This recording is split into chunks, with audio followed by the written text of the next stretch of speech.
సరే చూడండి, మనం మీకు ఆల్రెడీ క్రియ గురించి చెప్పాను కదా.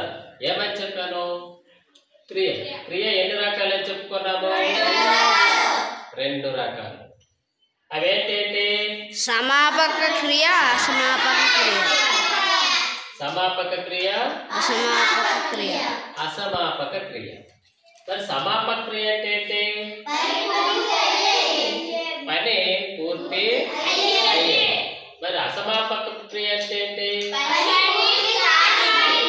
పని పూర్తి కానిది. ఆల్రెడీ దీని గురించి మనం చెప్పుకున్నాం. మరి ఇప్పుడు అందులోనే భాగంగా క్రియా సహితము, క్రియా రహితం. క్రియా సహితం అంటే ఏంటి? పని ఉండడం. ఒక వాక్యంలో క్రియ అనేది ఉండడం. ఉదాహరణకి నేను అన్నం తింటున్నాను, నేను అన్నం తినడం లేదు అంటే ఏంటి? అది సమాపక క్రియ. అన్నం తింటున్నాను అన్నా, అన్నం తినడం లేదు అన్నా, అరే అన్నం తినడం లేదు కదా అంటే అక్కడ ఇంకా పని జరగడం లేదు కదా అనేసి అదేదో అసమాపక క్రియ అని అనుకునేది.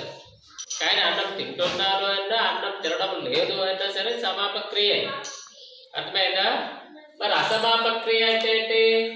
అన్నం తిని నడుస్తూ వస్తూ అంటే సగం మధ్యలో ఉండేవి అసమాపక క్రియ. అయితే ఇక్కడ చూడండి, క్రియా సహితం అంటే ఏంటి? పని ఉండడం. నేను అన్నం తింటున్నాను, దీంట్లో క్రియ అనేది ఉంది.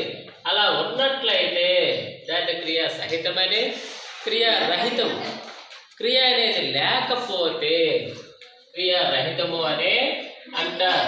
అంటే పని లేకపోవడం. ఉదాహరణకి నీ పేరేమిటి అన్నా, మీది ఏ ఊరు అంటే నీ పేరేమిటి అన్నా, మీది ఏ ఊరన్నా, ఇలాంటి విషయాల్లో ఏముండదు? క్రియ అనేది ఉండదు. నా పేరు అని పేరు చెప్పుకుంటాం. ఏం పేరు అమ్మ నీ పేరు? దీపిక. నా పేరు దీపిక, మా ఊరు పెద్దకొల్లి వలస. ఇలా చెప్పుకుంటాం. అందులో క్రియ ఉండదు. దాన్ని ఏమంటారు?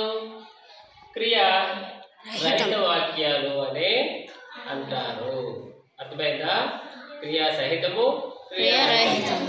క్రియా సహితం అంటే పని ఉండడం, క్రియా రహితము అంటే అందులో ఆ వాక్యంలో క్రియ లేకపోవడం. అర్థమైందా? ఓకే.